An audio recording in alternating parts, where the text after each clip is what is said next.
Società nuova, allenatore nuovo. Anno zero per il Calcio Padova che allo Stadio Gano presenta il nuovo mister. Accento bolognese, idee chiare, Pierpaolo Bisoli, 50enne, ex giocatore. Una carriera da allenatore iniziata come vice di Dino Zoff.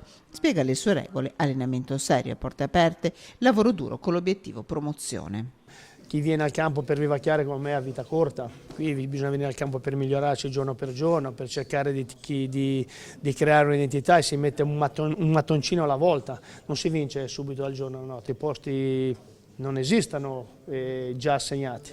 Ogni settimana tutti si torna in ballo. Il Veneto lo conosce, la scorsa stagione ha allenato il Vicenza, ma a convincerlo a scegliere la Lega Pro il Padova è stata la società e soprattutto il viaggio del vicepresidente Edoardo Boneto e del direttore sportivo Giorgio Zamuner che lo hanno raggiunto in Liguria in vacanza. Due persone sono partite, sono venute dove io ero a rilassarmi e mi hanno fatto capire la volontà di creare una situazione importante e quindi la categoria è subito scomparsa dalla mia mente.